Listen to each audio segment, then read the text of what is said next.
In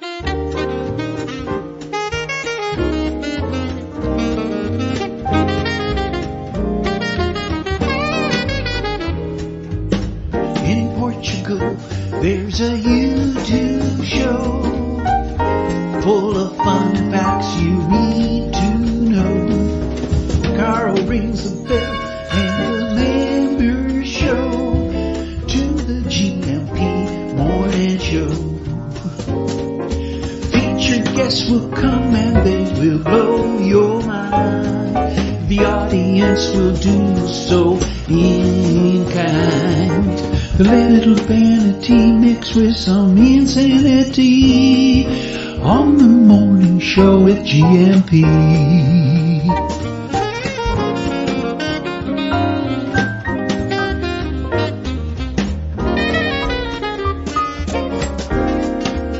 Hey, GuMPers. Hola, bon dia, alegria. Munson here with the Good Morning Portugal show. How are you doing? Okay, everybody. Pair up in threes. How about that? Yogi Berra quote of the day. Straight in with Yogi Berra this morning. And well done, everybody, for spotting that the show, keeping you on your toes here. Well done for spotting that the show was scheduled for 9:30. Had to quickly change that this morning. Of course, 8:30 is our time. Unless, of course, we decide in our after-show party, which is actually a production meeting every Friday now. For those of you who support the show, you are cordially invited to the after-show party, a Friday after the show, as the name suggests, at around, 10 o'clock? Yeah, we finish at about 3 minutes past, 6 minutes past, 15 minutes past yesterday. What a show yesterday. But yes, come along. If you have skin in the game, this is the community-contributed, community-created show, Good Morning Portugal.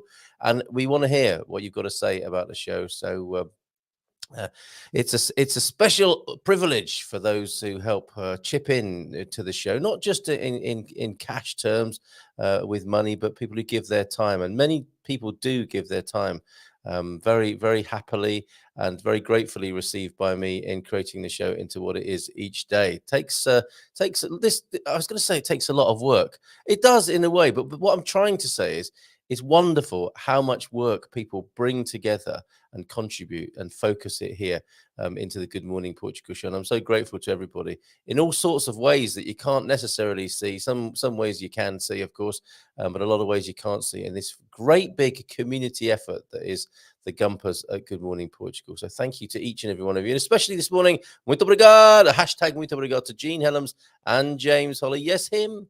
Who have contributed at goodmorningportugal.com. We are exploring this value for value proposition. We'll talk more about it, and I think it suits entirely our indie approach, which of course we'll showcase tomorrow.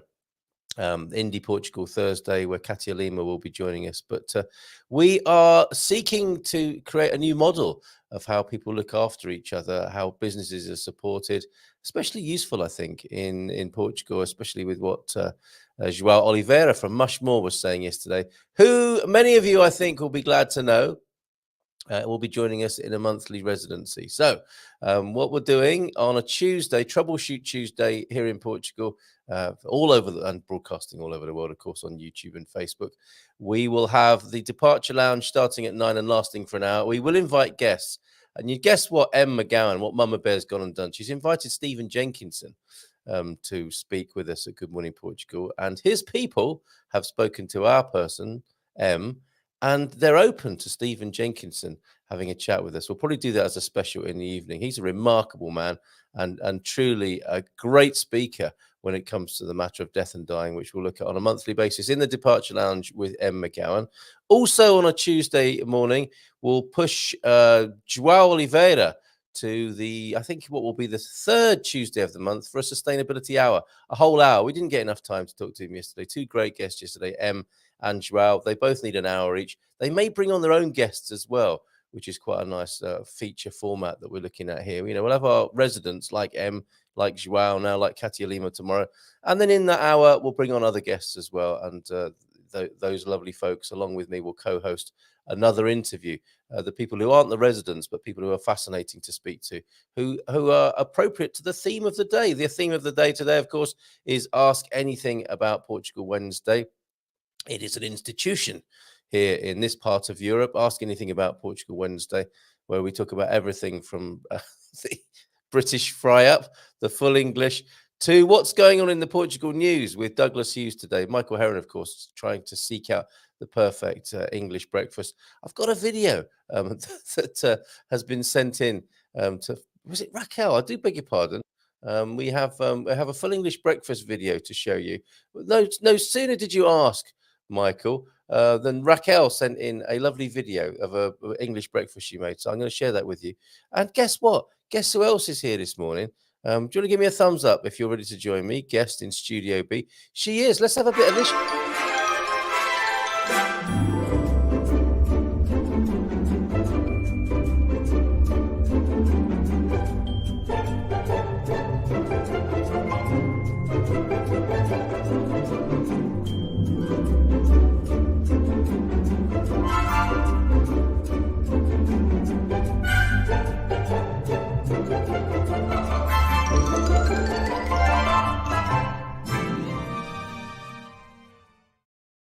Oh my goodness, I'm so easily distracted, aren't I? And what a beautiful distraction you are. Mrs. Emmett here, everybody.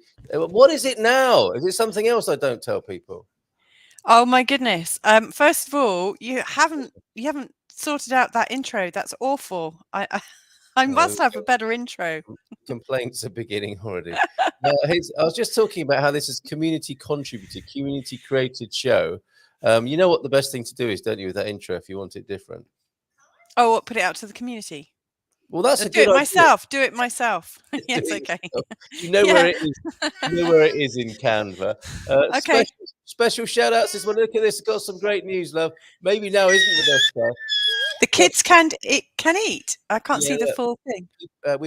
We've got Jean Helms and James Holly have contributed to the show. So great news this month. The kids can eat. Thank you, guys. You supporter GuMPers. That's wonderful. We're so grateful to you. We're so grateful to you. It sounds like you might be popping on only briefly, or do you want to come back a bit later on? No, it's fine. This is we're having a bit of a pancake morning here, or should I say pancake disaster. And we've got John. Oh, a disaster. Why? What happened? Oh no, just that everyone wants different flavors today, and then I had to go looking in the back garden. See, actually, what he doesn't tell you today, it's not going to be about Portugal. It's going to be about our lifestyle. Oh, right. Because people just think he rocks up and he just sits behind there and everything's really cool and there's nothing going on in behind the scenes. In actual fact, I've been up since 5:30 to have a conversation this morning in Indonesia. You should have said. I have been running around the garden. I found our 3 chickens. Please, kids, can you? Yeah, keep the noise down. Try to do a live stream here. Flipping heck. I mean, look at my hair. Oh my goodness. Looking for our quails and thought our quails had been taken because it was so late last night. I totally forgot to put them away. But in fact, the quails are still there. So bird life is good in the Munson household. That's a relief. But actually, no, we are quite busy. Take a breath. Here's the thing. A lot of people, when they move over, they're thinking in terms of, I must get to learn the language as soon as possible.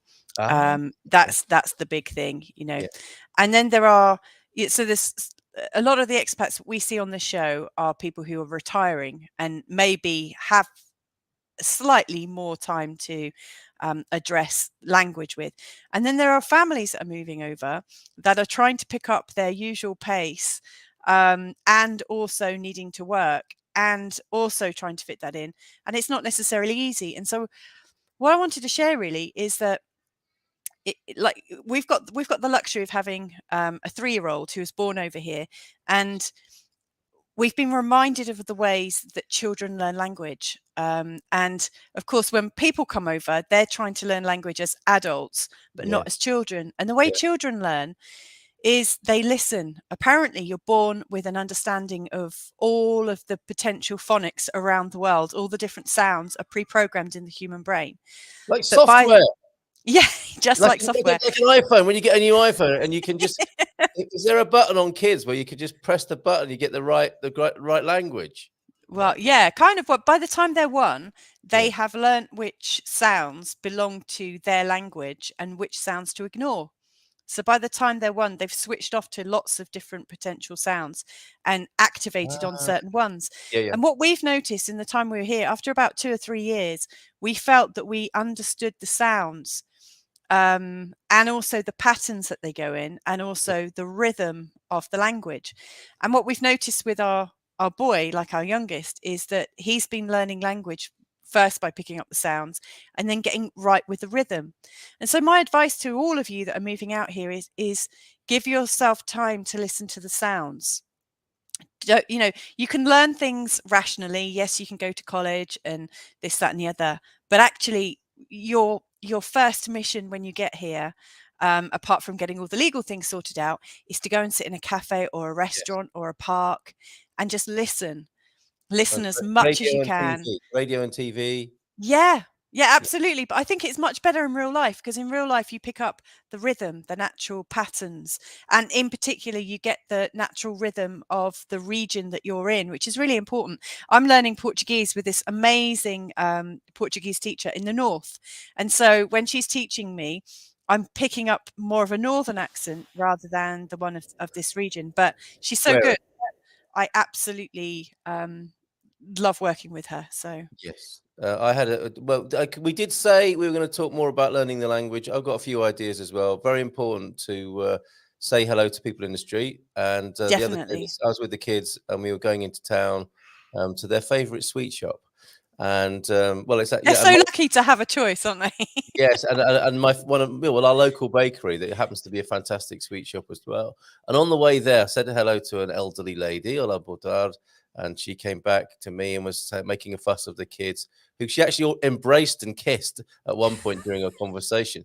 But I said to her, olá, boa tarde, desculpa eu falar pouco português, and that didn't stop her. She still, and we were standing there for about 15 minutes, and as we walked away, I said to the kids, that is how you stand there and pretend you understand Portuguese.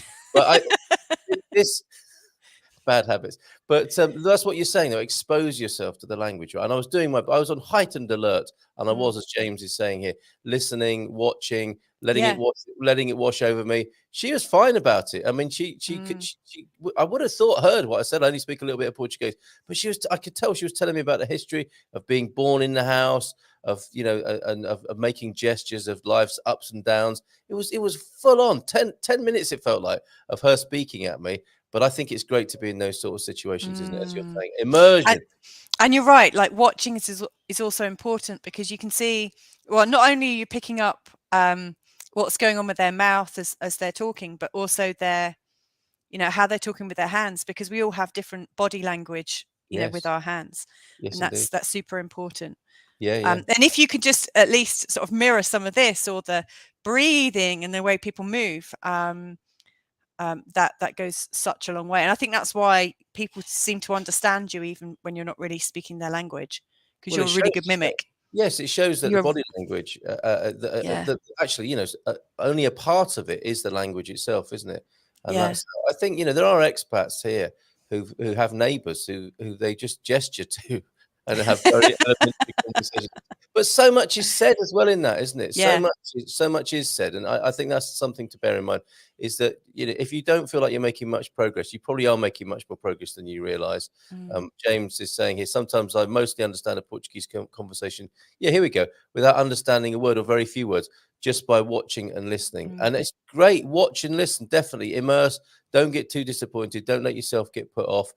John's here, literally in the house this morning. Listening gives you the valuable skill. John, don't do that. There he is. Kiss wave. John, he's watching the show. Don't disturb him. Listening gives you the valuable skill of knowing what sounds right, and you can. There's the delay. There's the delay. You could better correct your own practice. By Andy had a fantastic. A couple of years ago, he told me the words you need are push and complicado. that you can just put into the conversation and then walk away like you've owned the conversation. Unless I deliberately concentrate in a cafe, the surrounding customers sound like white noise, pretty much the same as in the UK, I guess. But I don't think about it. Well, that's an interesting thing, though. You can understand more in the UK, Andy, I'm guessing. And that's why there is a kind of, what would it be? An irony here that, or a paradox that the more you learn, the more you're going to realize you don't understand. know. Well, not just that, but this social age thing that I've talked about before. That if you've got the social age of a 6-year-old or a 10-year-old, that's quite reassuring and nice. And in many ways, that's what we came here for, is to get away from all the moaning and political stuff that we can understand in our own language. And you're not part of it here, are you? That's quite complex level stuff in the language, being able to moan about the politics. So it's good to be able to be insulated from that. But then again, as you learn more, you will begin to understand that. And I don't quite know what to do about that. Yeah. I was having a great conversation with somebody. I think I mentioned yesterday that I'm interviewing lots of people who've migrated and finding out about their journey and their experiences, their ups and their downs. Like what's going on psychologically. But one part of our conversation with lovely Jenny Lowe's, who, by the way, is an amazing holistic. She's excellent. If you want to manage your health, you should check her out, Jenny Lowe's. We can put you in contact. Here, genius.life. Oh yeah. GENIUS.life, and she, as you say, she's a great holistic therapist. Yeah, and she's fully trained medically. She's really quite exquisite. And she's a friend of the show. But anyway, we were talking about migration, and one of the things that she shared, which I remembered from my own experience of living in France for 5 years, and that is when you speak in another language, you end up having a new identity, because you can't fully express yourself as you would in your natural language, and so you find new ways of expressing yourself in your new one, with your newfound capabilities. So she was saying, people that know her, like Portuguese people that know her, don't know her to be as funny as she is in English, because she's a really good observer of things, but she can't quite, even though she's really great at communicating and she's got a really good working knowledge of Portuguese, and she has a Portuguese partner, but people who are Portuguese don't really get her humor. They don't understand it because she can't quite, release it. And also, I think you can be much better listeners in another language, because if you've got a few key questions that open up the conversation, and then you use the pois, like who is it that was saying that, Andy? Yeah, pois. Yeah, if you use like connecting words and sort of agreeing words and things like that, you can keep a conversation going without needing to actually be that present. All you have to do is listen. And so again, your personality might shift. I noticed that when I was living in France, my voice is very low in France, because of their language and the way. Well, you notice it, don't you, when I'm having a French moment? Oh my goodness! When you're talking to our neighbours in French, I'm thinking, "Ooh la la, listen to her." But it changes your personality, or it doesn't change your personality. It's like you have a different mask, and so that's one thing that you don't quite appreciate when you come over and you think you're going to be learning a new language. You think you're going to be seen as the same person, but your identity is quite different. Yeah. Look at this. Deagle likes listening in cafes. So it's not just people watching, as the Minister of Home Affairs is doing when they're in the cafe. People listening as well when you're in Portugal. This is fantastic. Thank you for introducing this morning, Mrs. M. Isn't this great to have Mrs. M here, everybody? We listen to Antena Deutsch. That's a great idea. Yeah, and actually, this is a great tip from T-Duck. Antena Deutsch is much more clearly enunciated. It is the I think it's the kind of is received pronunciation, or the Queen's Portuguese? Are they the opposite things? The received, I have no idea. And the Queen's or the King's or the President's Portuguese. But in Antena Deutsch, they do definitely enunciate clearly and speak slowly and distinctly, as you would hope when you've heard a little bit of jazz music. That was Pharaoh Saunders and his track from his 27th album, Journey to the Inside of My Soul. Antena Deutsch. Yes. So, if you're listening, RTP, I'm up for it. Yeah. I often put RTP on the TV in the background while working to let the language be around me. I sometimes look up when I recognize something. Nice one, Francis. Yeah, that's great.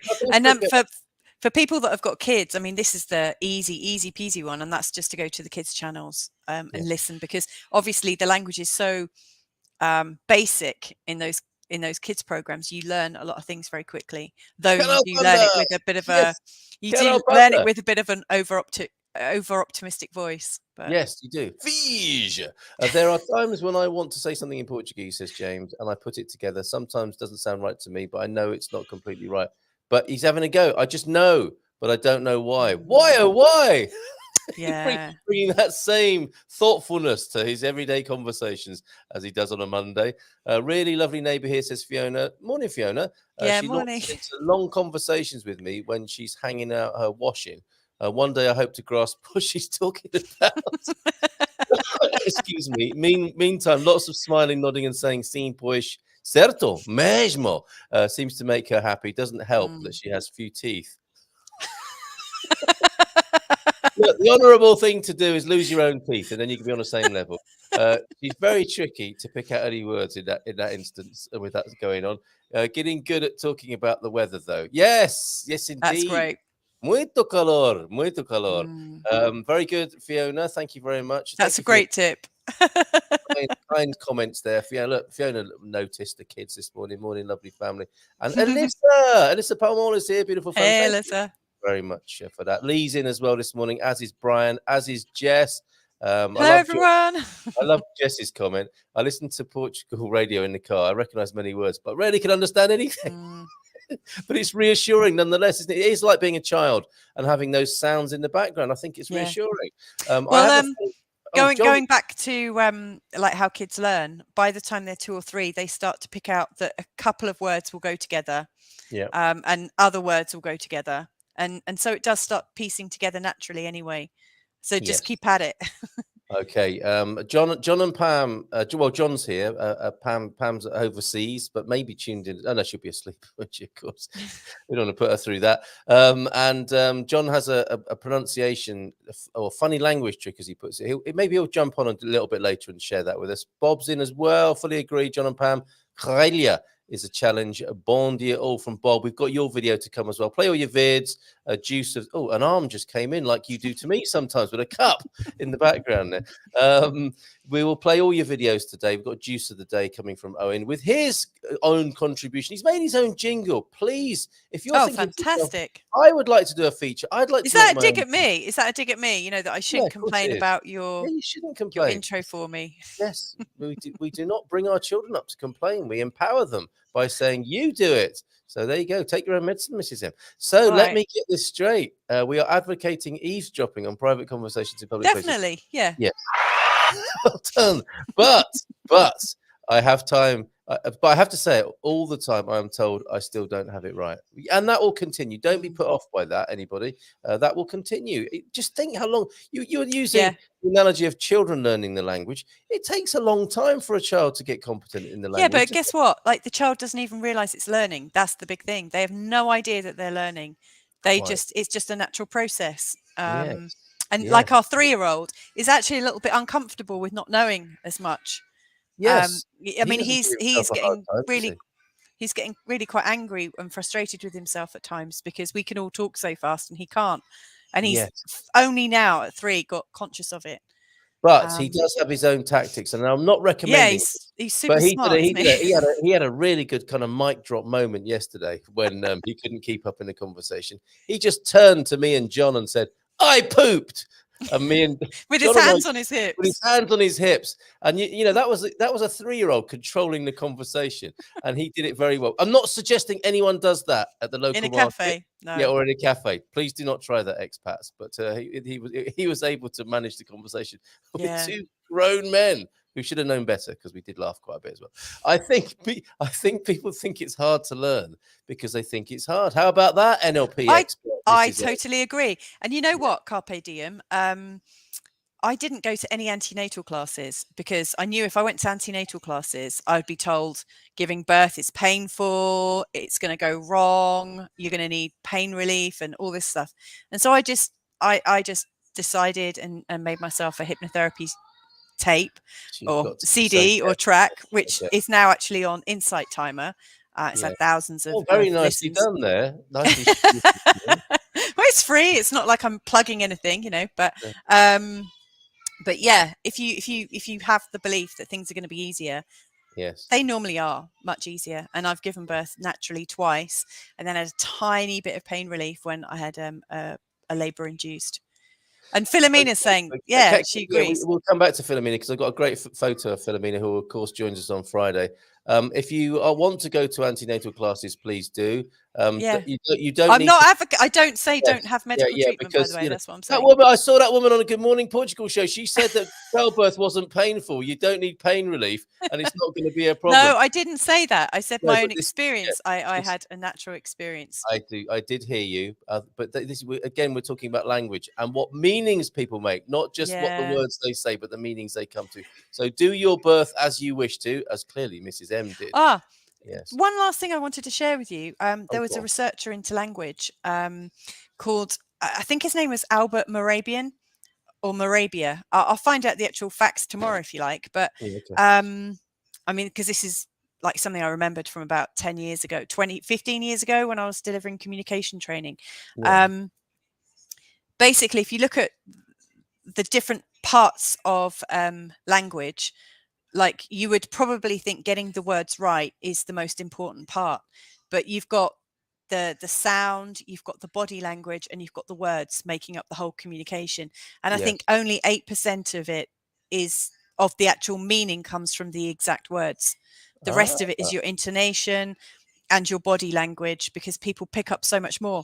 So 8% is to do with the words. And he studied that across several as many languages as he could. It's very good.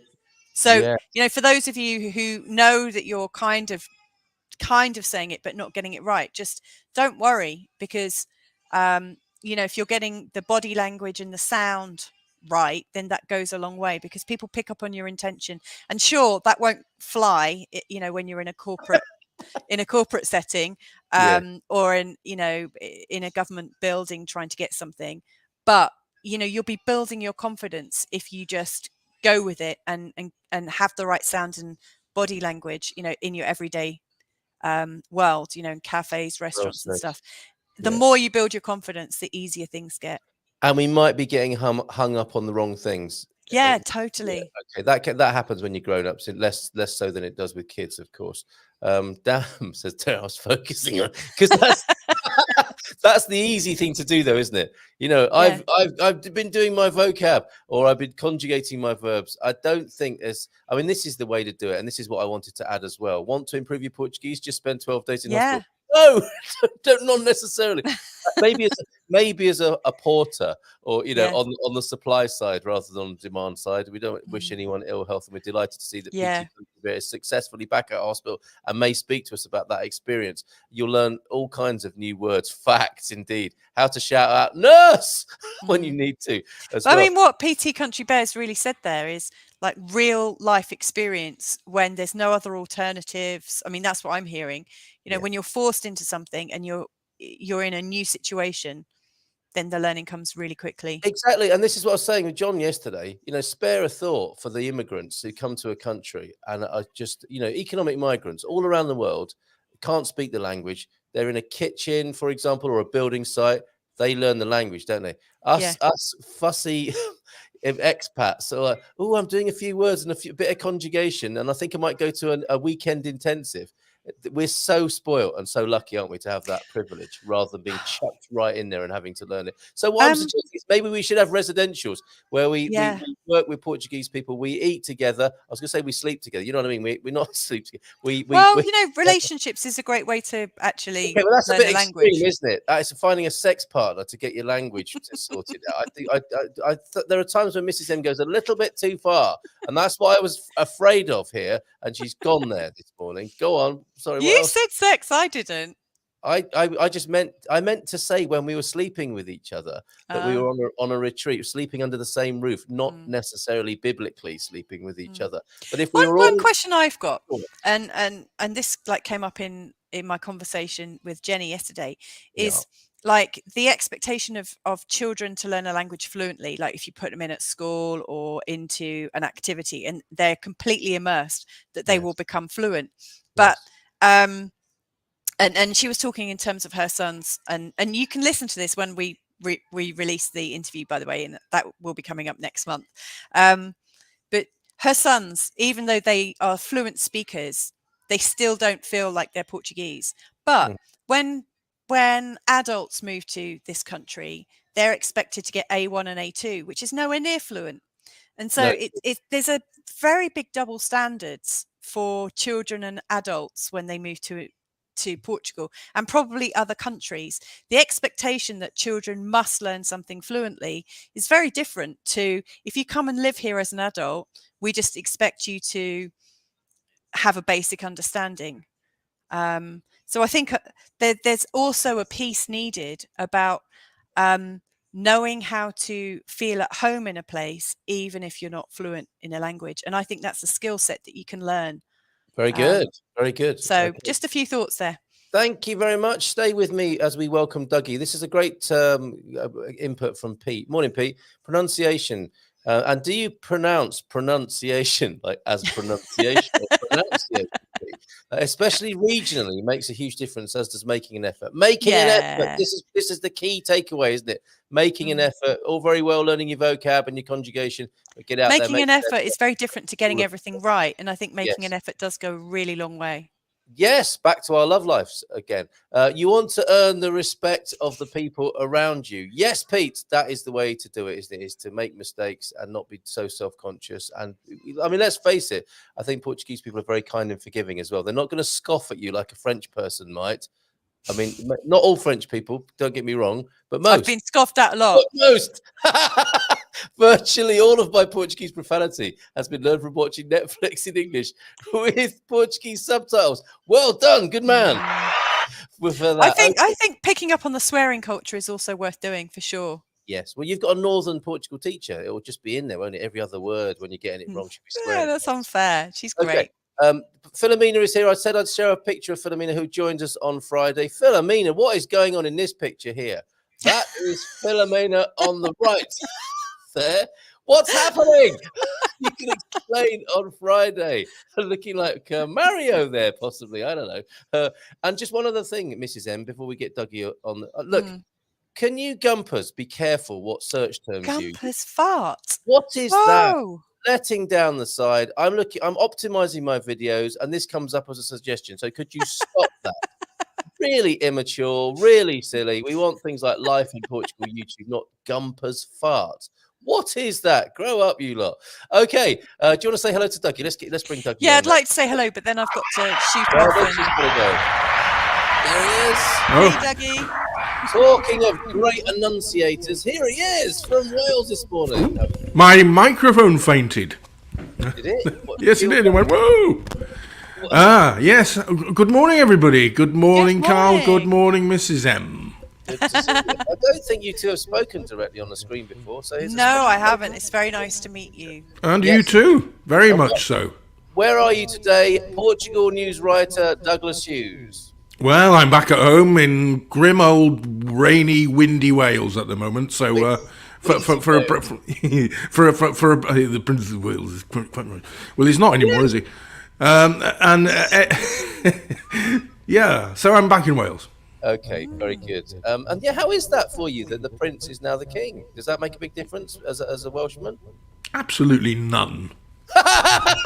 Okay, fantastic. Looking forward to the coronation then, possibly. Absolutely. Coronation chicken, maybe, yes. Coronation chicken and that long weekend that's being promised in May of next year. Fantastic. Yeah, apparently, yes. Welcome, Doug. Great to have you here. You are, of course, a writer for the Portugal News, and we'll talk a little bit about that. And we'll have a look at our own news desks today. We would like. Doug, you've got a fantastic voice. May I just say before I go? Oh, have I really? I think it sounds awfully gravelly. I never used to sound like this, you know. Well, it's gravelly and it's got gravitas. Oh, thank you very much indeed. Yes. And there's a bit of what's that guy's name? Windsor Davis. There's a bit of Windsor Davis. Oh, Windsor Davis, lovely boy. That's him. Yeah, I remember him. Yes. Very good. All right. I'm showing my age. Right, I've got to go, but have a lovely rest of show. Mwah. All right, ciao, ciao. Bye-bye. Ciao, ciao, everyone. Yes. Right. Okay. Doug, we've got lots to talk about this morning. There was a Portugal news item about Americans coming to Very controversial one. I'm especially interested in the comments that ensued thereafter. What have you been writing for the Portugal News recently?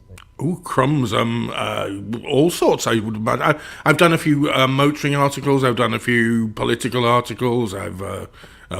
They're deemed opinion pieces, and that's what they come under. And a few subjects covered in the last few weeks. Without having a copy in front of me, I can't remember what's been published when, to be honest. That's show business, mate. And I'm looking now at the article I wanted to share with everybody because I suspected I might have to get my trigger alert button ready. The article was something like, why are Americans moving to Portugal? There was a great big picture of Donald Trump. And then the comments started coming in, so much so that there is now an error 404 on the link. Oh, crumbs, right. Oh, lovely. What's going on there? I think it's been super controversial. Paul Luckman, who I think is the editor there, isn't he? Wrote the article after having quite a few conversations, possibly controversies, with American readers of the paper. And that's what happens. You know, you're read all over the world, Doug, because a lot of people keep in touch vicariously with what's going on in Portugal through the Portugal News, of course, I think. That's right. It's great, isn't it? They normally publish on the top of the tangible newspaper every month, every week. I beg your pardon. How many people have been hitting on it online, and how many copies have been produced that week? And the numbers seem to be going up, which is excellent, of course. Yeah. Yes. Apparently, if you. Oh, I've got a little bit of an echo, it would appear. I think that's coming through your system there. Oh, hang on a minute. Maybe if I turn down the volume a little bit, that might help. Or move the microphone further away. Is that better? That's perfect. Well done, mate. Excellent. BBC training is not wasted. Carl, if you don't want people to talk about GuMPer's fart, don't mention GuMPer's fart. And there will be no need for us to talk about GuMPer's fart, and GuMPer's fart won't appear as a keyword. Thank you very much for that. I still think we've got a bit of that echo, but we'll live with it. Hang on a minute. Bear with me, Carl, and we'll deal with that. Just bear with me a moment. Can you get rid? Yeah, okay. Okay. There he goes. He's going to sort that out. He's going to sort his audio out. Okay. I'm going to go back. Before I was delightfully distracted by Mrs. M this morning. We had a few comments that I didn't get to, and we might even, who knows, we might look at the weather. I threaten with that every day, don't I? Sometimes we do, sometimes we don't. So, starting 9 a.m., I'm off half a month leave. Well done. Okay, a fortnight sounds so quick. 2 sleeps. I'm heading to Portugal. Just saying. Cheers, Deagle. And will you be coming to the meetup? We'll be in Albufeira, so not joining us today on the Silver Coast, but Uncle Krusty will be joining us today. We'll come back to that thought a bit later on. Talking of thoughts, deep thoughts then. Those who cannot change their minds can't change anything. George Bernard Shaw, if you're American.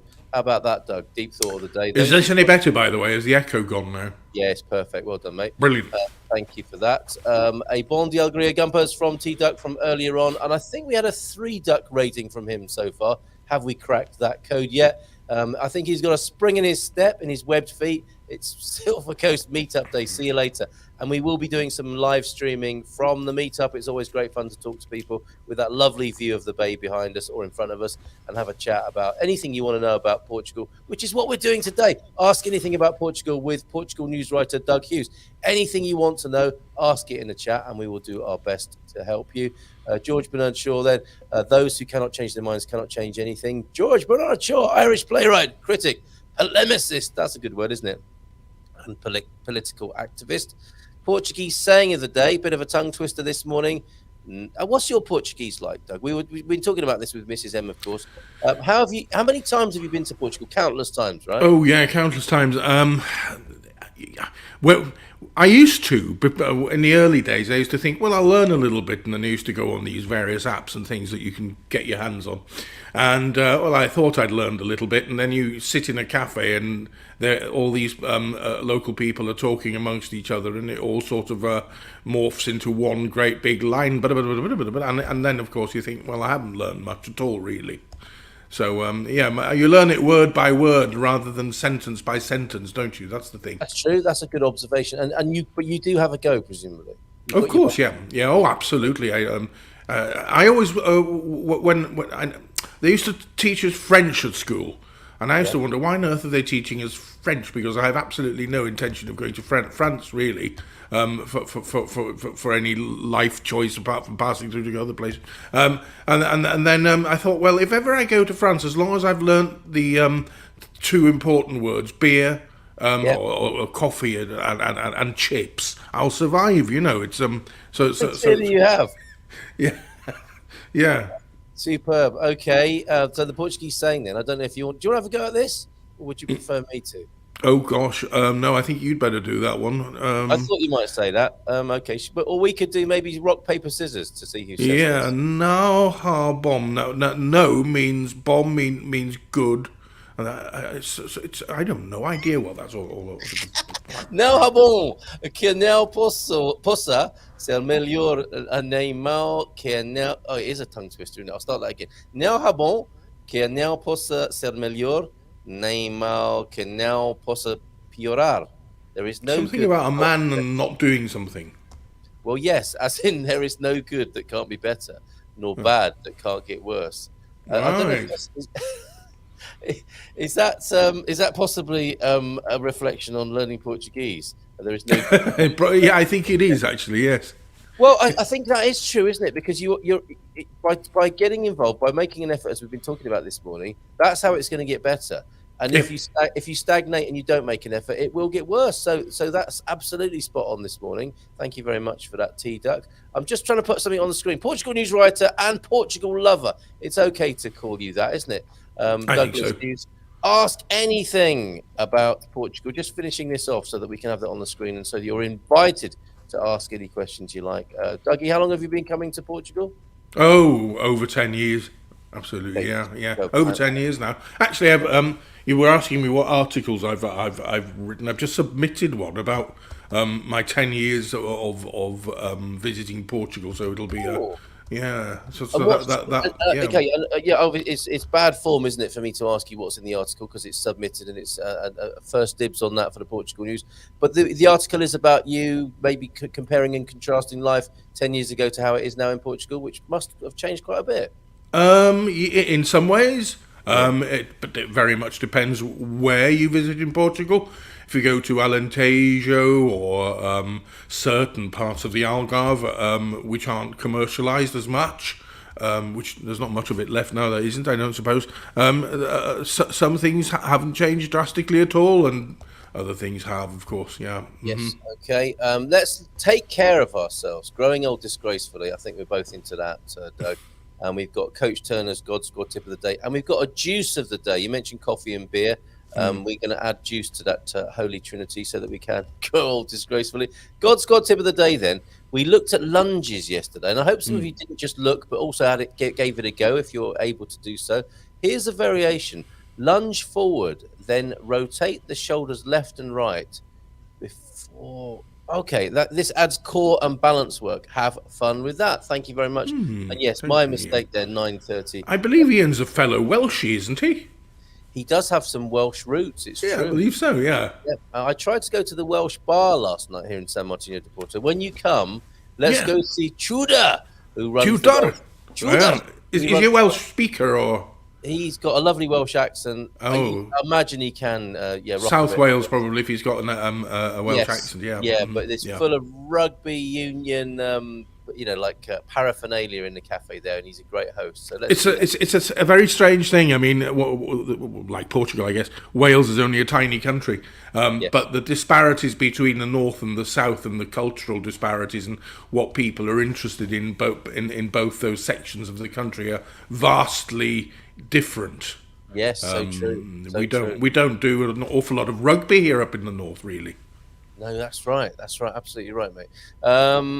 What is the sport of choice then in the north of Wales? People are interested in football. They're all Man United and Liverpool supporters, and all the controversy that comes with that, of course. Yeah, okay. Mainly soccer. Right, soccer there in the north of Wales. Okay, I've got a number of videos here that I would like to play, and I'm just trying to. They're so small on the screen, I can't tell which is which. We've got your beautiful news intro. Yes, you've made for us, but we'll play. But this is, for the time being, this is juice of the day. I hope. Let me see.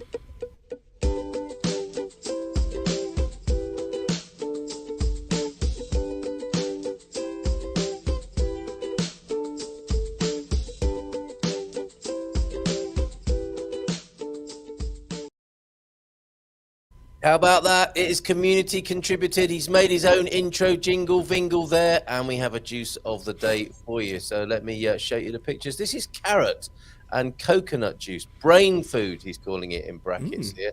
I could do with some of that. Some brain food this morning for you, Doug. You might be suitably inspired hereafter then to go out and make one of these. And I've got some pictures to prove it as well. Look at that. Nice hairy coconut. Who doesn't like a hairy coconut first thing in the morning? Carrot and coconut juice. Coconut milk's calories provide a quick and efficient source of healthy calories for the brain.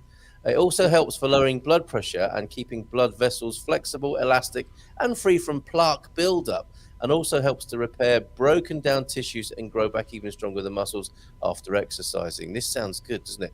Carrot juice also helps to prevent Alzheimer's disease, improving memory, and defending against other types of cognitive decline. And too late for me. Oh, really? Yeah. Okay. What is it though? Why not give it a go, Doug? And let us know it might repair all the damage that I've done to myself. Carrots and coconut juice there in a cup.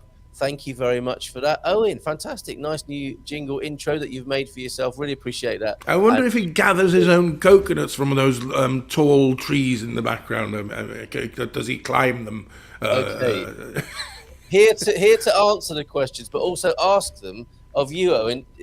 Owen, have you gathered your own coconuts this morning is what we want to ask you. And let's stay with nuts. People showing their nuts on the screen this morning. Coconuts to walnuts. It's the walnut season. Thank you, Sharon, for these.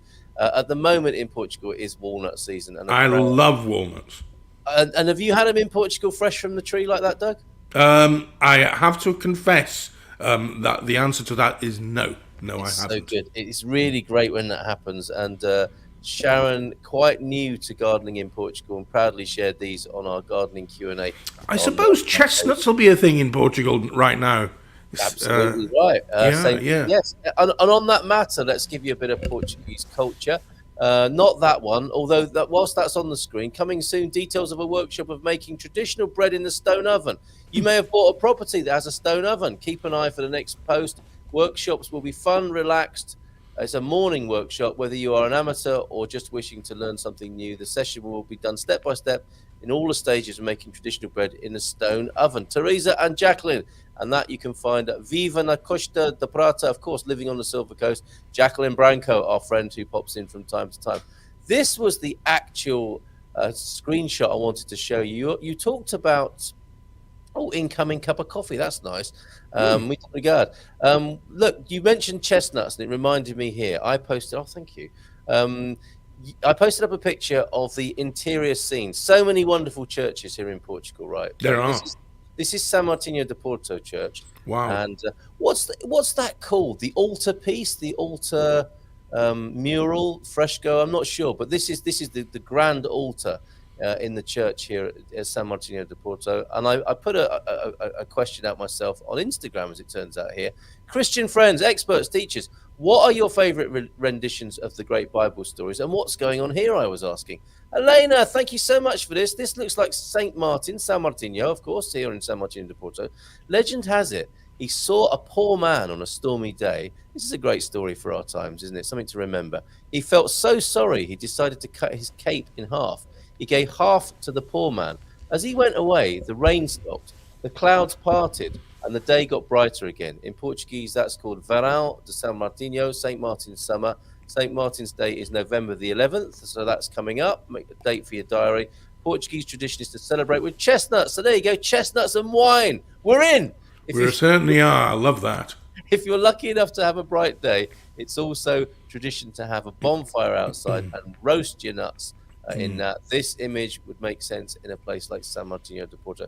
Thank you so much, Elena Lenga there on Instagram. Beautiful. Thank you very much for that. So that sort of question, do ask, and we'll do our best. Me and Dougie are here to answer your questions, as are the whole hive mind of Good Morning Portugal. This, Doug, we've got our Good Morning Portugal Food and Wine Club community, of course, over on Facebook. Garvo's asking, time to get organised. Who's up and what wine have you chosen? Give us plenty of time to order it and get delivered if necessary. Vinho Verde we're going to go for. Penny's chosen a Vinho Verde that she can get in the UK. How about this? And I hope you'll join us, Doug.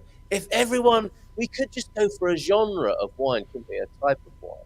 Well, if she's managed to get the Vinho Verde in the UK, depending on when, because I'm back in Portugal shortly, if it's while I'm still here, I'll be able to get it, of course. Yeah. So when's your next wine? First Monday. First Monday. Okay. Of every month, we are tasting a wine. And my suggestion, in the absence of anyone else making a suggestion, is that we all get a Vinho Verde. We get the Vinho Verde we can find in our local supermarket. So we're all tasting Vinho Verde and enjoying that. And I tell you what, the Vinho Verde, the green wine, gets the party started very quickly. It's marvellous. Isn't it great? It lifts the mood. It's the wine you can drink in the afternoon, and because of its low alcohol content, you're not going to get too wobbly. But fizz does the biz, doesn't it? And it does, yeah. It hits the spot, and it's a real party starter.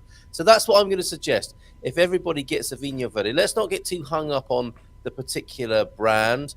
Let's all get a Vinho Verde, and we can all talk about the particular one we've bought as we open up the mics on the screen, and we'll do that I remember drinking champagne in a wedding, and my father was an avid teetotaler, a Welsh Methodist, and I was slugging out this champagne, and he said, "You're looking a bit wobbly," and I said, "Well, I'm afraid it's gone to my head. Then it'll be very lonely," he said.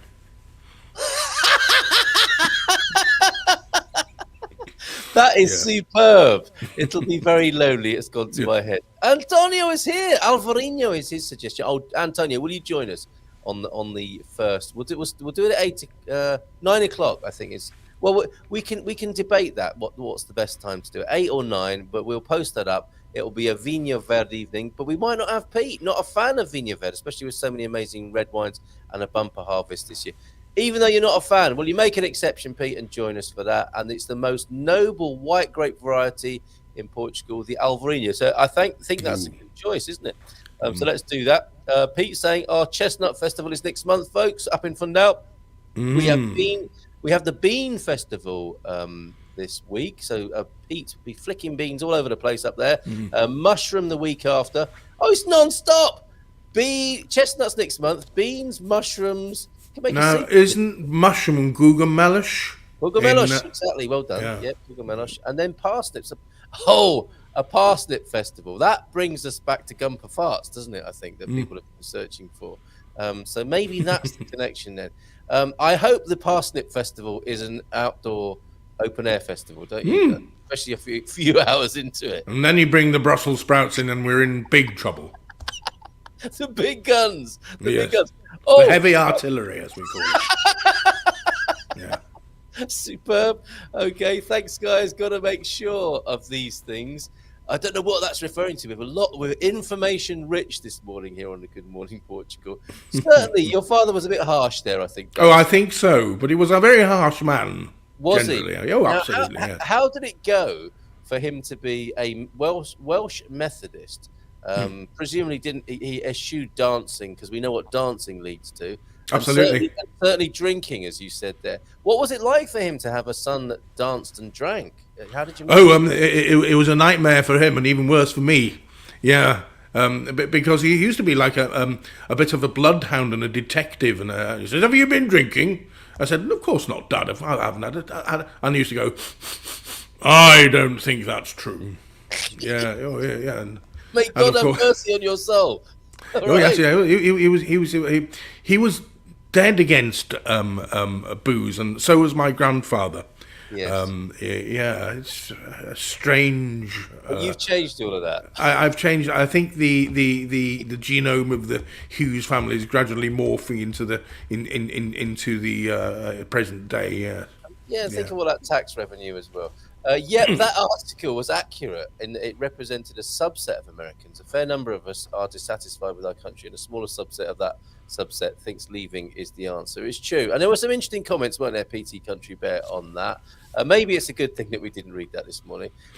Yes. Sorry. There's a few. I've spoken to a great many expats from the UK who've left the UK because they don't like the way things are going. I mean, I've heard it a million times from various. Well, we don't like the way things are going, so we're certainly not going to live in Boris's Brexit Britain. So we decided to leave, and so it's not purely an American phenomenon. I don't think.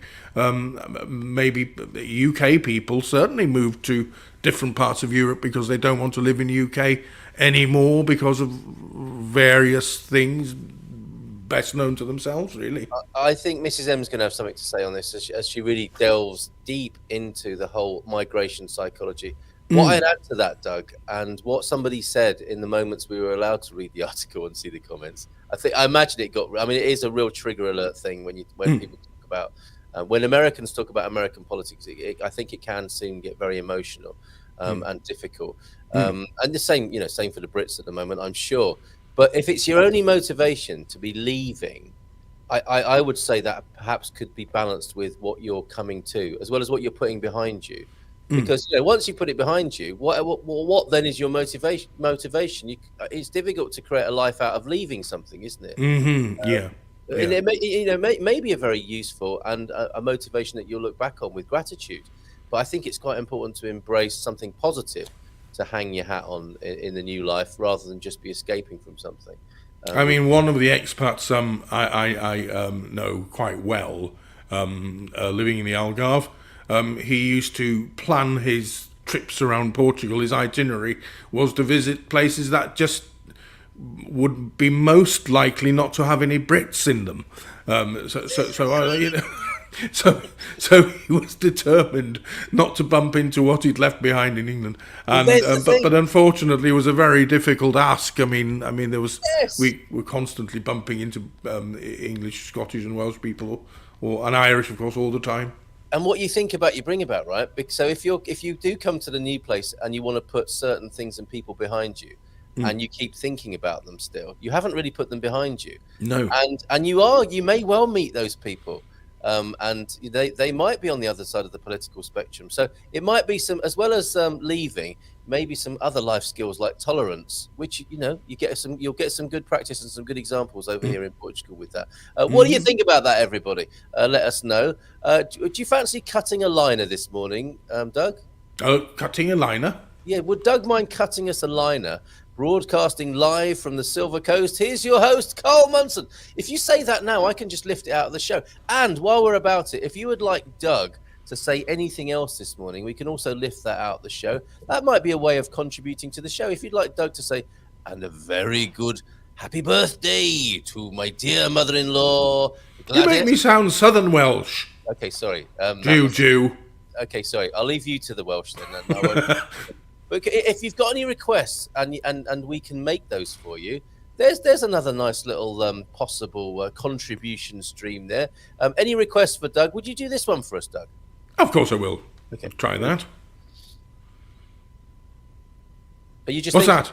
Are you just thinking it, or are you going to say it? Say what? We need you to say it out loud. Broadcasting live from there's your script on the screen. Oh, okay. Broadcasting live from the Silver Coast. Here's your host, Carl Munson. Very good, very good. A little bit more like Windsor Davis now, please. Broadcasting live from the Silver Coast. Here's your host, Carl Munson. Lovely boy. Very good. And didn't sound very much like Windsor Davis, though, did it? No, that's not too bad. And now as Prince Charles, former Prince of Wales. Broadcasting live from the Silver Coast, I presume. Is your host, that chappy, what's his face, Carl Munson. That bloody man. That bloody man with his bloody biro leaking all over the place. It's dreadful. Thank you very much, Doug. Excellent stuff. Anyone else got a request for Doug? H is silent in Portuguese, everybody. One of the consistent rules I love. Elena, I think I got that right. You came to mind when I was talking about Elena a little bit earlier on, James. I thought the H was pronounced like a Y or an Y. LH sounds like Y. Oh, here we go. And NH. Well, that's clear and useful. Isn't it just? It just muddies the water, chaps. Yes, indeed. The end of mask wearing has been great, as we can observe how words are pronounced and see how to do it, even if the rolling R's. Who doesn't like a rolling R's in the morning? And nasal sounds are still a challenge, yeah. And San Martino. I'm hamming it up a bit there for extra emphasis. I'm out of here early today. Have several things to do before heading up to San Martino de Porto. Nice one, T-Duck. And he says, I hope to see many of you at the meetup later today, including the Uncle Krusty. Here we go. We've got our first question of the day at 9:30. Well done, Francis. Ask anything about Portugal question. Speaking of coffee, this is not for me at all. I don't drink it, but asking for my mum-in-law, are decaf coffee beans readily available in Portugal? Doug, would you ever ask for decaffeinated coffee? No, it would be sacrilege. Because I always have my coffee purely and simply for because I enjoy the flavour, of course. And then for that caffeinate. And decaffeinated would defeat the object of that exercise, wouldn't it? But I guess they are available. I've seen coffee shops with decaf. Yes, descafeinado is the word you're looking for. And yes, decaf is very available, says T-Duck. 3 peas in a pod. Top of the morning to everybody. Top of the morning to yourself as well. Igualmente, decaf coffee is much easier to find than decaf tea, says T-Duck. And PT Country Bear adding to that, decaf is available in most places here. I'm aware that Carpe Diem is here, and I missed an earlier comment, but good morning to you, Carpe Diem. It does happen. Don't be afraid to reassert yourself. But I guess that is a difficulty, because the more you reassert your comments, the harder it is then to find them. But I don't know. We'll see what we can do to get through this. We're victims of our own popularity. Thank you for being here this morning. Smash the like button. Anyone, says Francis, follow Ryan Reynolds' football team. What's he talking about? Do we know? I'm not greatly a football fan, frankly, so no. No is the answer from Owen, who is a football fan. There we go, Owen. What did we miss there? John and Pam, see you at the meetup, T-Duck. That's from John. And good morning, everybody, from Joao F. Now, I have an apology to make. Joao F, I am so sorry. And I think you're saying this for the reason I'm about to apologise for. Thank you, Carl, for allowing me to tune in and watch the GMP show. Sorry you didn't get the memo, and apologies to others who didn't get the memo that we are now on the Good Morning Portugal YouTube channel. Some may have been missing us and didn't get the communication that we were switching from the Expats Portugal channel to the Good Morning Portugal channel. So apologies for that. So glad that you're here. And there he is, a greeting for us both there, Doug. Good morning, Carl. Good morning, Joe. You were missed, Joel, yesterday. You really were, because we had a question that I'm sure you could have answered. So sorry about that. Glad you're with us this morning. Roast your nuts in a bonfire. How medieval. Yes, actually, it's a culinary thing rather than a torture, which is how you've made it sound there, James. And Fundao coming up. Yeah, Chestnut Festival then next month up there in the Fundao area. Thank you very much. Jack's here with news of the Portimao meetup tomorrow. How about that? Midday at Nosolo, Italia. Traditional Portuguese food there at Nosolo, Italia. Bon dia, pizza. Portimao meetup tomorrow. That's fantastic. And while we're about it then, let's have a little bit of video from the Algarve. I imagine Victoria will be at the Portimao meetup tomorrow. She's certainly at some of them, and she sent us this beautiful scene from the Algarve. Let's get into a few of the videos this morning, including Doug's video heralding our new news desk. This one, though, from Victoria for the time being. This is very beautiful. Just 15 seconds of rural life in the Algarve. Little conversation between heron and horse.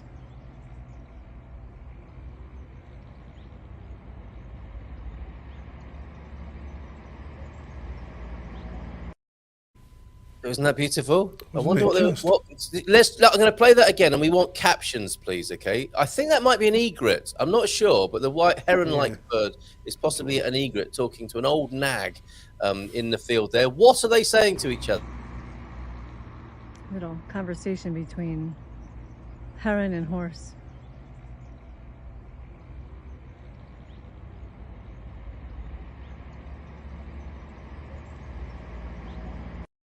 I've got one. Go on. It's hay. I eat hay.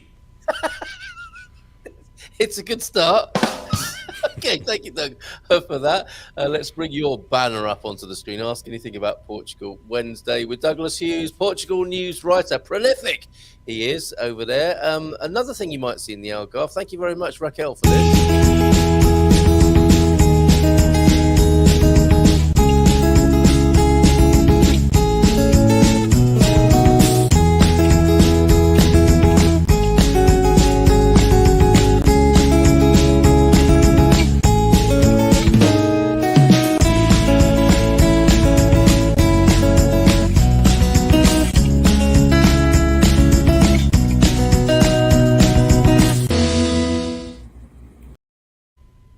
Nothing like a plate full of strawberries and eggs in the morning, is there?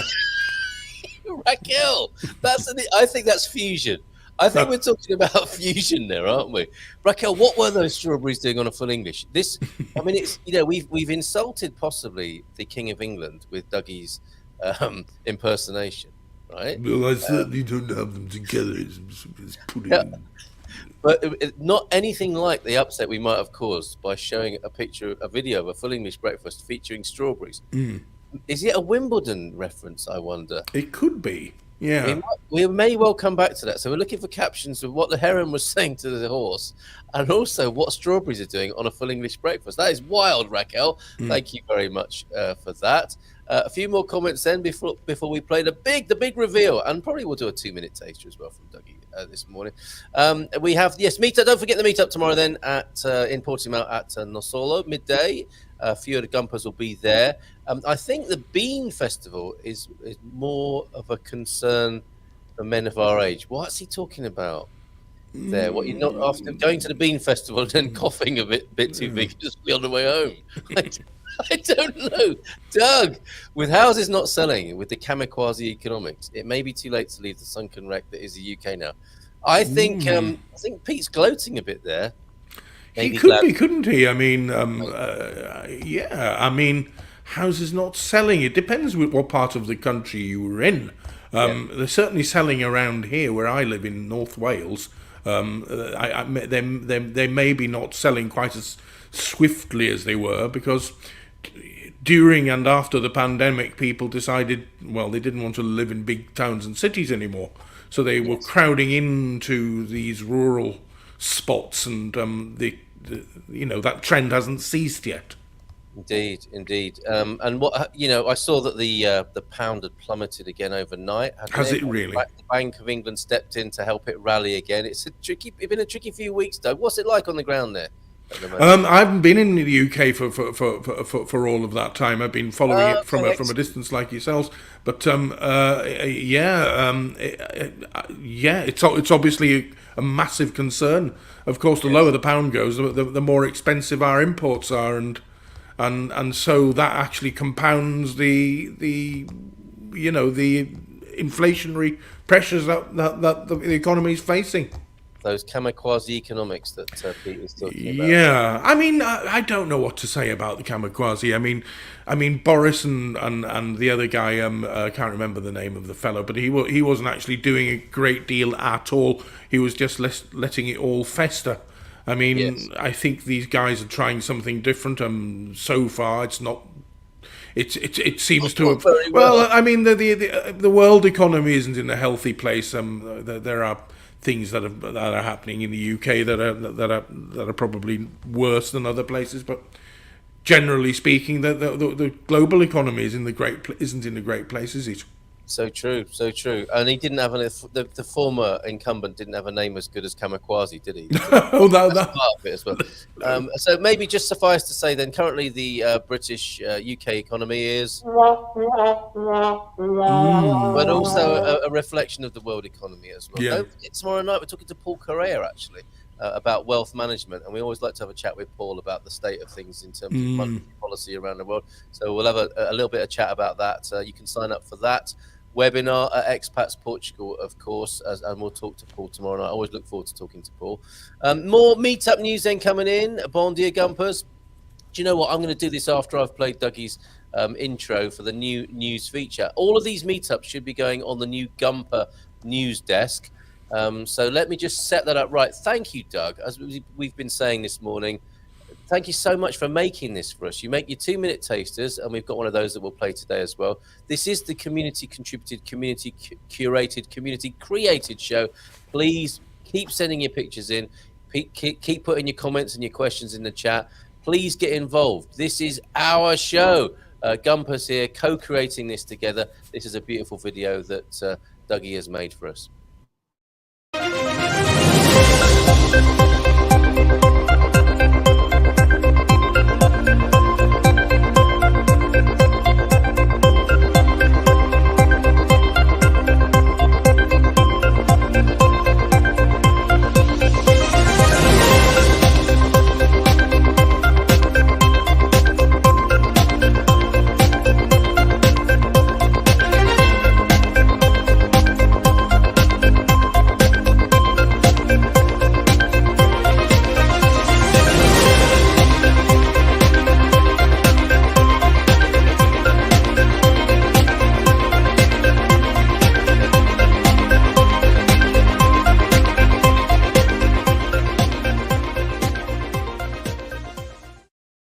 How's about that? Munson's news desk. I love that, Doug. That sharpens the mind, doesn't it? Like you really feel like you're going to get some news after that, and a little bit cheeky, literally a little bit cheeky in the middle there. Oh yes, yeah. That I thought. Oh, my microphone's fainted again. Probably thinking about that. Yes. Let's go to that news desk then. We want your news here, and I'm going to bring you in now, Connie. Look. Where are you? Where did that comment go about the meetup? Oh, okay, yeah. But Connie's in. Porto meetup next Tuesday, October 18th at 1 p.m. Café Avige, Rua de Avige. What's that? 27 in Porto, 27 Rua de Avige. And that'll be at Café Avige as well. So thank you very much, Connie, for that. Please keep bringing all this information in about meetups, about gatherings, about language classes, about events, anything, and we'll stick it on the news desk, as you can see there, because I think this is in no way a challenge to you, Doug, I've got to say. We're not trying to take on the Portugal resident or the Portugal news with this, as that's a different kind of news.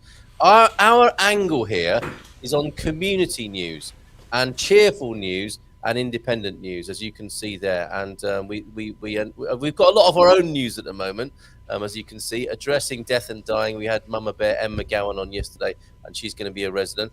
We have got flamingos in Aveiro, you see. Independent stuff you're not going to see elsewhere. That's newsworthy, definitely. What a lovely flock of flamingos. Aren't they? They're beautiful to see. It's always an uplifting thing to see a huge flock of them wading away in a bright blue Portuguese lagoon. Or a kind of dark green one there at Barra. I mean, that's the interesting thing about that particular video. Maybe I'll give it a spin now. No, you can watch it in the background as we're talking about it. This, when you see the pictures of Costa Nova and Barra, the lagoon in. Oh, there we go. Barra. Yeah. See the flamingos. If I can zoom in. Thank you, Andy. There they are. In fact, they're all over there. Loads of them. Quite an industrial landscape, because you see those candy stripe houses, don't you, that are synonymous with Aveiro, and you get the idea, don't you? If you live in Aveiro, you can just walk to the beach. Have you been there, Doug? You can't. Oh yes, I have. My last visit to I dropped into San Martin, you remember, for the afternoon, and then our next stop, I was with the missus. Traveling Portugal and Spain, we went to Aveiro and spent a couple of days there. Actually, it's gorgeous.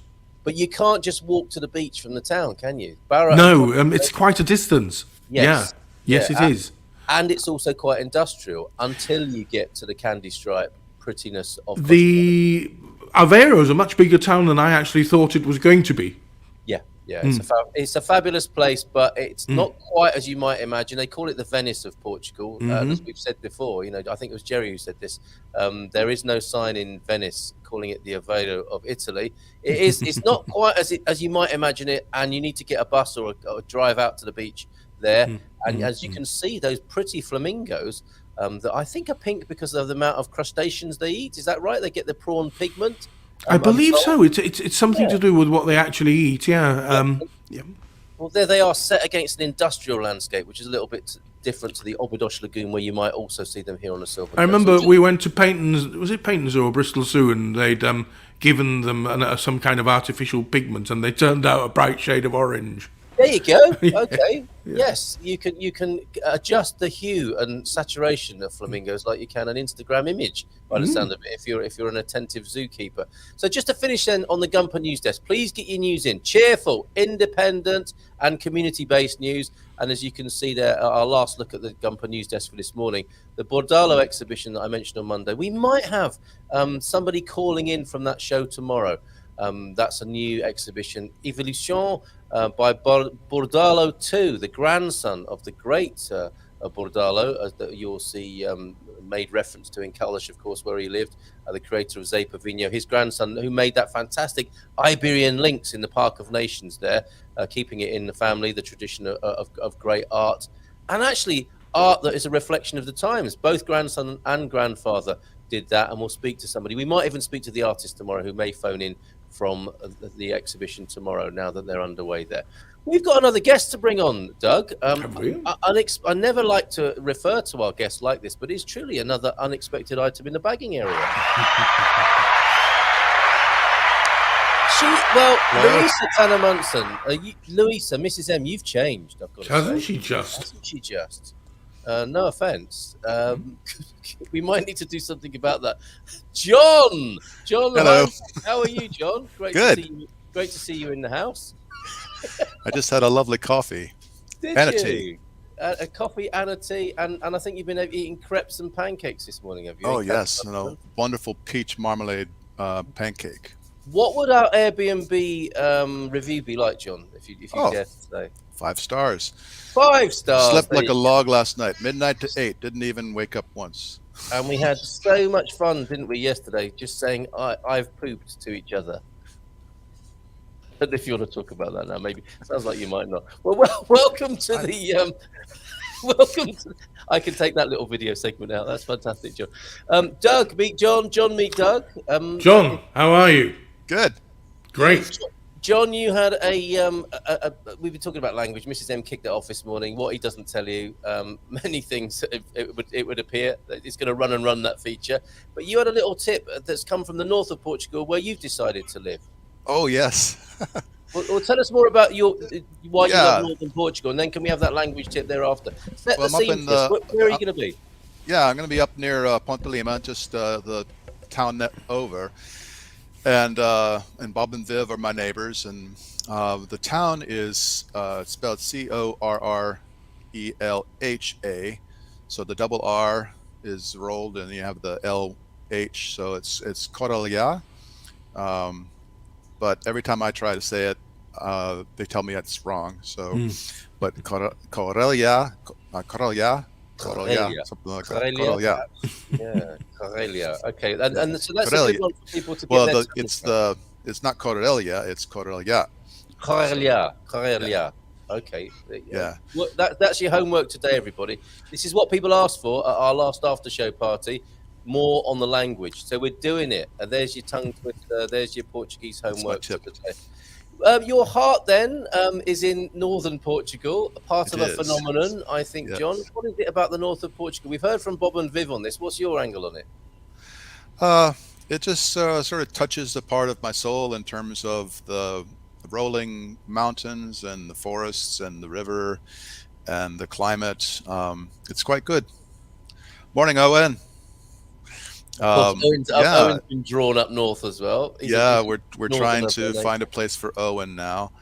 Fantastic. Yeah, so it's just the right size too. I'm trying to find room for his brain food, to be honest. It'd be quite handy. Earlier on, yes, indeed. Okay, well, thank you, John. You're here for the last segment of the show, along with Doug. Ask anything about Portugal, anyone. If you've got questions about the north of Portugal, John will take those on and can answer those. Doug, more generally, with his 10-year experience of being in Portugal and, of course, being a Portugal news writer. The Renaissance man, who is Terence Austin, is glad to see you here this morning. And incidentally, may I add that Terence has just released another video on YouTube. What a skillful fella he is. Terence, nice to see you. Well, you've seen him paint live on the show, and this is his latest video on YouTube, how to do a portrait of the Joker in acrylics. Discover the best Halloween ... I suppose artistic techniques. How to scare your friends and neighbors. And yes, you can paint your own face like that with acrylics. How about that? Do a portrait of the Joker. Do sign up for his wonderful series, and we'll have him back on the show. It's Indie Portugal tomorrow, the ideal place for Terence Austin to pop up from time to time. So thank you very much for all you're doing for the community and getting people creative there, Terence. Let's get a few more comments and see if there's any more questions coming about the north of Portugal or Portugal in general. Where do we get to? Ryan Reynolds, we're still not sure what that means. Yeah, great to see Doug. That's from Terence. I have to drink decaf tea at night. So you can get that. Was an answer to an earlier question. You can get descafeinado for both cafe e chá, tea. And John, you sent a chestnut roasting pic and noticed, was that meant for the screen? A Dougie doppelganger. Okay, I'll see if I can find that. Okay.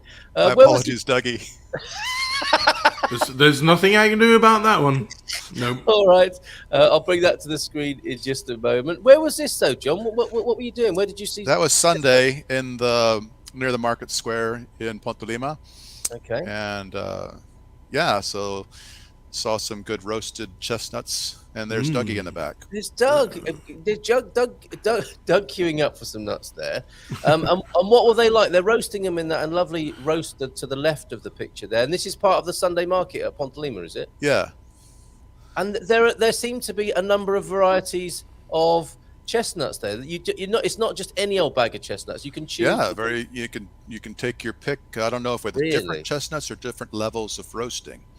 Oh my goodness, like a sort of proper sort of coffee roasting shop almost. So you can pick and choose. That sounds great. You can smell them a mile off, can't you, when they're being roasted somewhere down the street?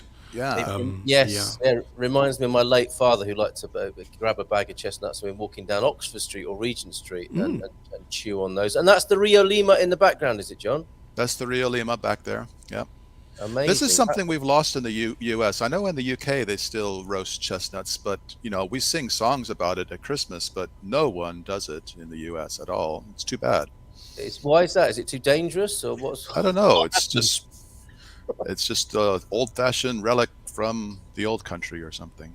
Isn't it funny when you actually only sing about something? Something's happened in the only once a year, and roasted chestnuts. Yes, and children say to their parents, "What is a roasted chestnut that we're singing about at school?" And the parents say, "Ask your grandma; she knows about that." Okay, John, stop telling fibs about how nice the north is. Okay, so not Michelle, lying. No, but what's going on here? People have said to me, look, if we pay you, will you stop talking about Portugal? Because we like it, okay? We don't want any more people coming over. And I think this might be a reference to that as well. Yeah, the north is terrible. You don't want to go there. Yeah. I think that's what Michelle wants us to say. Okay, those in the picture are the roasted chestnuts. Look at this, Alyssa, great to have you here. You can also cook it with cinnamon. Of course you can in Portugal. You can cook everything with cinnamon, can't you? Super favourable and straightforward to do. Don't forget to prick those nuts. Now then, here's a question. Are you guys pastel de nata with or without cinnamon for you? Oh, I don't want to cause offence here, but without for me. What about you, John? I don't mind a little additive here and there. Chocolate's good. Cinnamon. Chocolate? Strawberry on it. Never heard of that one. down in Sintra, they have a really good one. A really good shop that has all different types of flavors. It was a shop that was recommended to me by the locals. Like, oh, you have to go there. And then we had a regular one and a chocolate one, and something with a berry in it. Oh yes, maybe forest fruits or blueberries or something like that. Yeah, Portuguese blueberries. It may well be. Okay, thank you for that picture. That's fantastic, John. Thank you very much for that. Very thoughtful. Caption then from Jack Polly with the egret talking to the horse. No egrets about talking to you. Very good. Another one from James. The egret says, "Are you okay?" Horse says, "Nay." Okay, let's keep going on that. The stork is saying to the horse, "Is that bucket where you deposit your sagresh after you drink it?" I prefer Superbock. Nice one, Terence, who I think joined us just to say that possibly. Piped up this morning. Any other lurkers? Feel free to say hi. I say hola, bon dia, alegria to us. Hello, Joao from John and Pam. I feel. Oh, would you like to say this yourself, to Joao? Yeah, Joao was earlier in the comment said hi to me, and so I just said, yeah, I've been watching for forever, or for 18 months or so, and mostly from the U.S. as a lurker, but we were here for 3 weeks in June, so we could be here live, and then I'm here for 2 weeks to take care of a lot of housekeeping items, and so took the opportunity to come down here to spend some time with Carl and go to the meetup and things. Yes, and apparently GuMPer gatherings are great, so you can have a good time. Oh, you've been to the meetup before, though, John, haven't you? So this will be once before. Yeah. Okay. Well, we're looking forward to that later on today. Which type of cheese do horses like best? A spin-off from the video we played. Mascarpone. Oh, gosh. Yeah. Come on, Simon, please, really. Will the Yeah. UK pound become the sterling token? What does that mean? Is that a monetary policy suggestion there?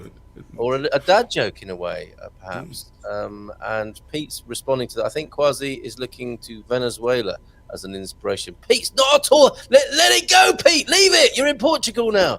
The thing about the British pound is there's all the currency traders love it. It's all, there's people sort of are pointing out, oh, the pound's gone down, the pound's. But the currency traders love it. They love the peaks and troughs because that's when they move in and make all the money. Yeah. They buy it cheap and sell it expensive, and so there's nothing like a nice dip. Oh, what was that? And good time to turn. And look, who doesn't like a hard asset first thing in the morning as well? Right. That's the advice coming in from Simon, possibly. Not advice, just a serving suggestion. To Jack Polly from Joao F, distinguishing himself this morning, of course. Praça do Comércio is one of my favourite places to sit outside, having a pleasant meal or enjoying ice cream and coffee. There you go. So, Nosso Italia in Lisbon there. Recommendation from an actual Portuguese man. Thank you for that, Joao. What about, he says, organising a meetup for the ones among you who live in Lisbon? It's a great idea. And Lord Gilchrist was on that. Any updates? If you're lurking, Lord Gilchrist, can we have a progress report on that? Or Joao? This is the problem with suggesting something.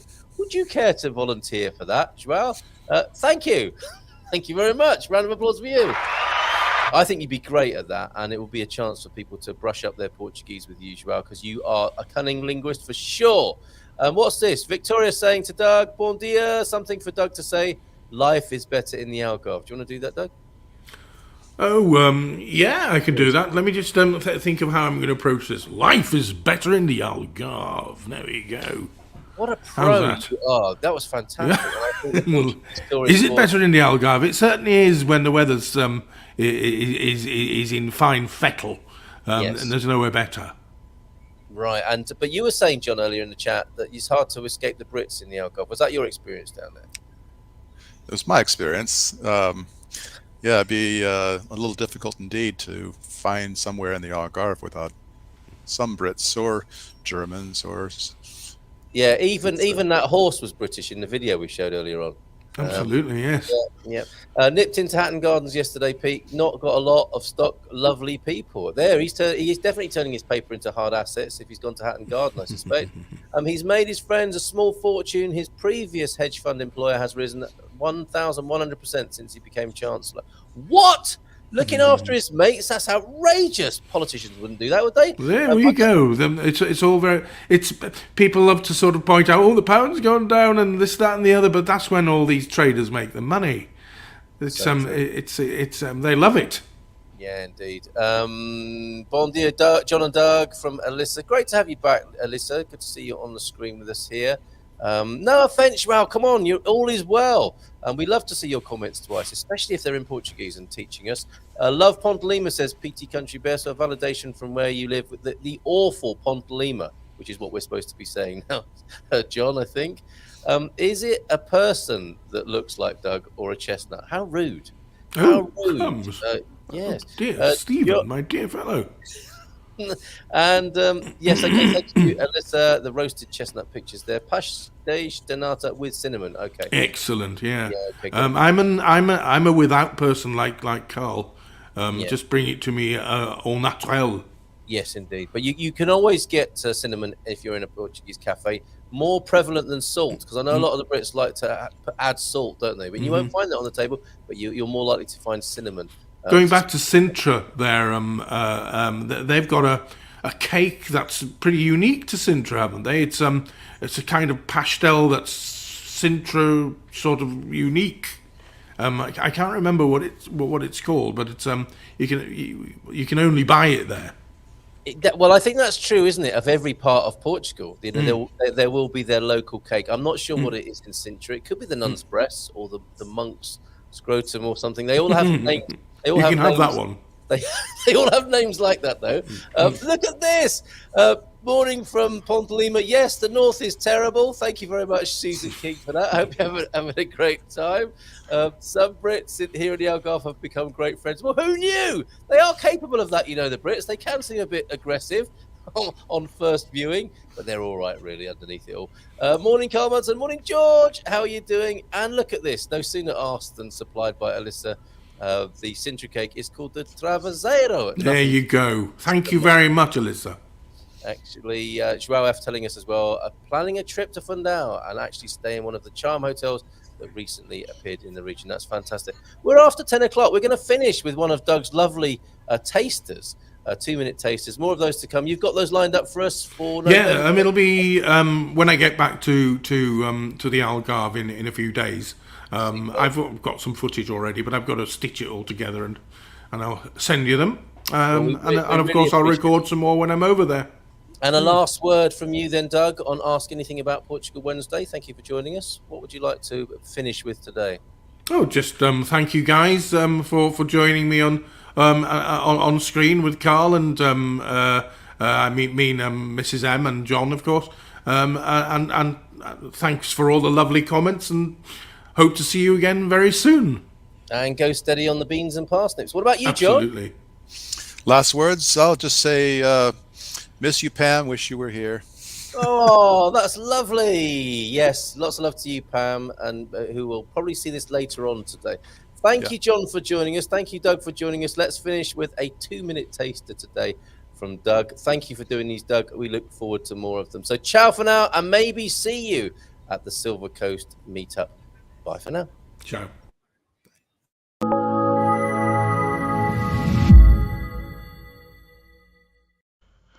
Well, it's actually a little bit early for me, really, but let me let you into a little secret. I recorded this yesterday.